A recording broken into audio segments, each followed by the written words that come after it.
Let's make some almonds.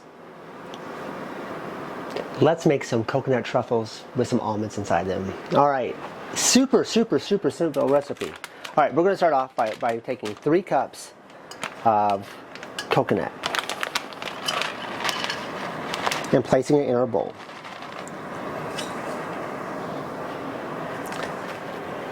Now we're going to add 1/4 of a cup of, we have a coconut condensed milk.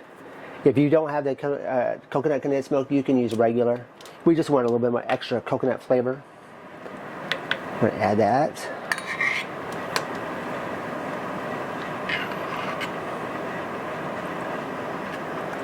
And we're just going to mix this together real fast. You want to make sure that you get it as mixed up as well as you possibly can. We don't want any dry coconut in there. We're going to take a sheet pan over here, and we've lined it with parchment paper. We're just going to take an almond, take our teaspoon here, wrap that coconut around that almond. Oops. Carefully.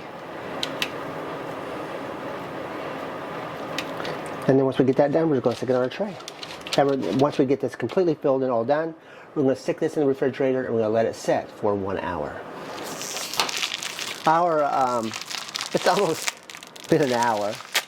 And so we're going to go ahead and start our chocolate part of it. We got a bag of semi-sweet chocolate chips, and we're just going to melt that down.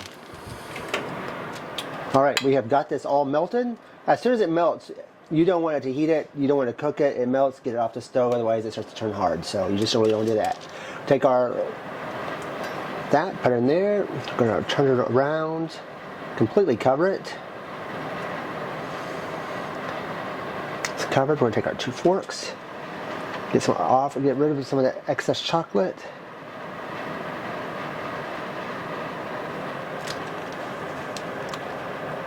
All right, that's pretty easy. We'll go ahead and do the rest of our coconut balls here.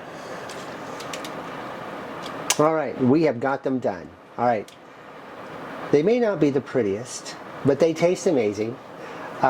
Working with chocolate chips that's been heated and melted can be, you need to work really fast, because otherwise it really does begin to thicken up real fast, and you cannot reheat that because it's just going to turn into a solid rock. So just make sure that you're working really fast. Anyway, give this recipe a try. It tastes amazing. Thank you for watching.